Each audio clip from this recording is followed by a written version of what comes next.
کرامت حسین مسلم گرلز پی جی کالج لکھنؤ نے منیجر سید ناوید احمد کی سرپرستی اور کالج کے پرنسپل ڈاکٹر ہما خواجہ کی سربراہی میں انسانی حقوق اور صنفی مساوات پر ایک انٹریکٹیو سیشن کی میزبانی کی۔ یہ تقریب امریکی سفارت خانے کے نمائندوں اور تقریباً 20 فیکلٹی ممبران کے ساتھ یو جی اور پی جی کی طالبات کے درمیان ایک غیر رسمی گول میز بات چیت کی شکل میں تھی۔ اس کا مقصد صنفی عدم مساوات پر ذاتی تجربات اور خیالات کا مشترکہ طور پر تبادلہ خیال کرنا اور صنفی بنیاد پر تشدد سے نمٹنے کے لیے مختلف اقدامات کے بارے میں سبق سیکھنا تھا۔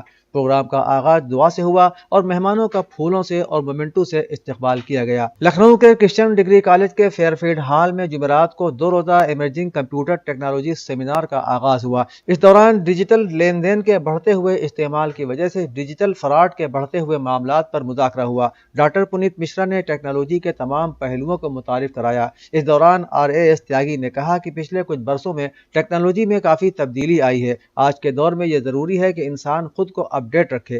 ڈاکٹر پنیت مشرا نے بتایا کہ ٹیکنالوجی کو مؤثر طریقے سے استعمال کرنے کی ضرورت ہے اور اس کا غلام نہیں بننا چاہیے۔ Unity P G and law college میں آج فاؤنڈرز ڈے منایا گیا۔ اس موقع پر کالج کے بانی مرحوم جسٹس مرتضی حسین کو خراج عقیدت پیش کیا گیا اور HDFC بینک کی رفاقت سے بلڈ ڈونیشن کیمپ کا انعقاد کیا گیا۔ اس کیمپ کا افتتاح کالج کے چیئرمین جسٹس امتیاز مرتضی نے کیا۔ خون کا عطیہ کرنے والوں کے لیے یہ ایک بہترین موقع تھا کہ انہوں نے اپنا قیمتی خون دے کر نہ جانے کتنے لوگوں کو زندگی بخشی۔ اس کیمپ میں کالج کے اسٹاف اور طلباء نے بڑھ چڑھ کر حصہ لیا۔ کیمپ کو کامیاب بنانے میں کالج کی وائس چیئرپرسن سمینہ امتیاز، سیکریٹری مرتضی حسنین خان، کوآرڈینیٹر اسما جاوید، کالج کے پرنسپل، اساتذہ، طلباء اور طالبات نے اہم کردار ادا کیا۔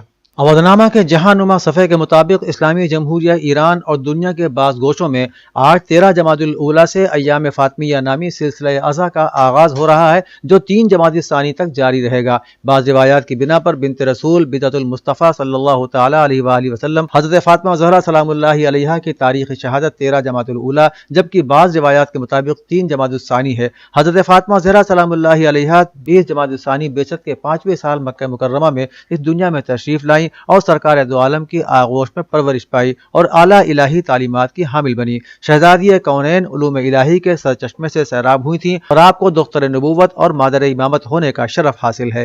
شورائے آفاق امریکی جریدے ٹائم میگزین نے اپنے سالانہ پرسن آف دا ایئر کی شخصیت کا اعلان کرتے ہوئے اس مرتبہ یہ اعزاز یوکرینی صدر کو دیا ہے۔ ٹائم میگزین ہر سال دسمبر کے آغاز پر پرسن آف دا ایئر کے اعزاز کا اعلان کرتا ہے۔ گزشتہ برس ٹائم میگزین نے ٹویٹر کے مالک ایلون مسک کو پرسن آف دا ایئر قرار دیا تھا جبکہ اس سے پہلے امریکی صدر جو بائیڈن اور نائب امریکی صدر کملا ہیرس کو بھی یہ اعزاز بخشا گیا تھا۔ ڈان کی نیوز کے مطابق رواں سال میگزین نے یوکرینی صدر ولادیمیر زیلنسکی کو پرسن آف دا ایئر کا اعزاز دیتے ہوئے ان کی خدمات کا اعتراف کیا ہے۔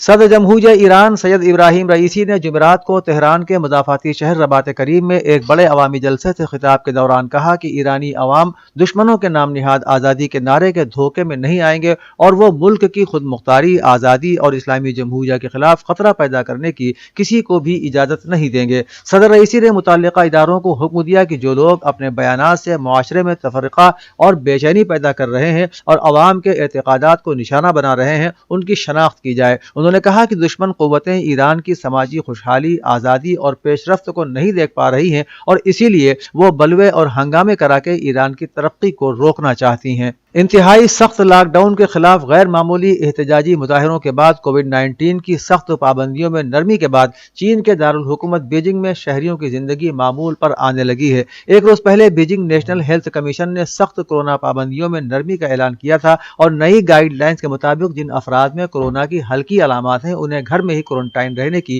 اجازت دی گئی ہے۔ اس کے علاوہ PCR ٹیسٹنگ کی رفتار میں کمی کے ساتھ لاک ڈاؤن میں بھی کمی لائی گئی ہے۔ غیر ملکی خبر رساں ادارے AFP نے بتایا کہ چین کے دارالحکومت بیجنگ میں جہاں کورونا کے بڑھتے کیسز کی وجہ سے شہری گھروں میں محصور ہو گئے تھے اور کاروبار اور تعلیمی ادارے بھی بند تھے، وہیں کووڈ-19 کی نئی گائیڈ لائنز کے اعلان کے بعد شہر میں ٹریفک کی روانی معمول پر آ گئی ہے۔